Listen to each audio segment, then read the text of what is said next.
The ultrasound wand froze on my neck the instant Colonel, Rhett. Dr. Marcus Reed's eyes locked onto something he didn't like. I was still in my dress blues, fresh from a promotion ceremony, ribbons crisp, boots gleaming, sitting in a VA clinic that smelled like iodine and yesterday's coffee. He didn't speak for a full 5 seconds, an eternity from a man who'd spent 30 years patching bullet holes in Fallujah and Kandahar. Then, very quietly, "Captain Harper, who's been managing your thyroid since you separated?" "My dad," I answered. "He's a civilian GP back home." Dr. Reed's jaw flexed. "We're doing a full panel and a biopsy today. What I'm seeing has no business being in a 34-year-old officer's neck." That was the moment the floor dropped out from under 3 decades of blind trust. I'm not the crying type. I've jumped out of perfectly good airplanes at 0-200 and laughed about it. But sitting on that crinkly paper, I felt the kind of fear that doesn't scream.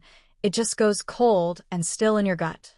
For 2 years, I'd been dragging myself out of bed at 0-430 feeling like I'd been hit by a Humvee. Heart racing, hands shaking, hair falling out in the shower like cheap yarn. Dad always had an answer on the phone. "Post-deployment adrenaline crash. Happens to everyone. Your labs are perfect, honey. Just push through." I believed him. He'd been my doctor since I learned to walk. He kept the whole county breathing, delivered half the babies, held half the hands at the end. His waiting room still had a jar of butterscotch candies and a sign that said Dr. Tom Harper, family medicine since 1987. Good men don't lie to their daughters. Except sometimes they do. Dr. Reed didn't sugarcoat it. The nodule was large, suspicious, and, according to the dates on the films Dad had emailed over the years, had been growing since I was 19. 19.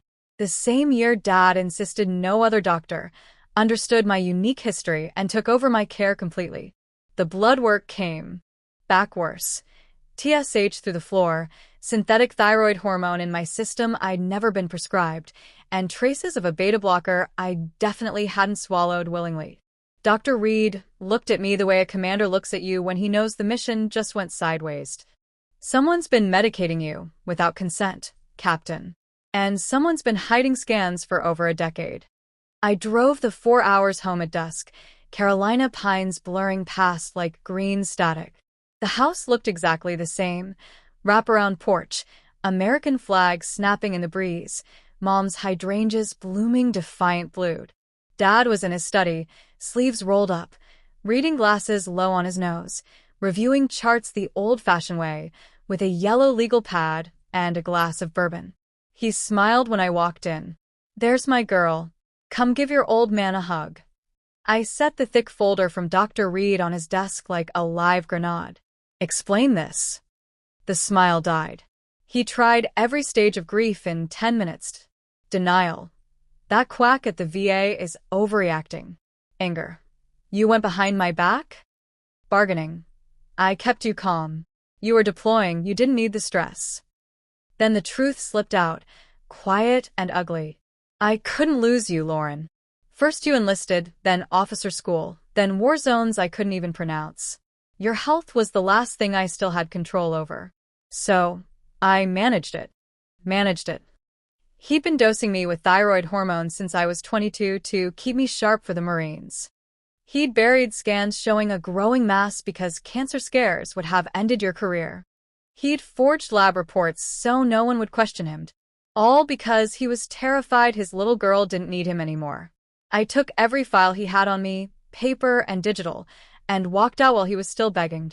3 days later, I sat in front of the state medical board in my service alphas, ribbons gleaming under fluorescent lights, and laid 34 years of altered records on the table like evidence in a court-martial.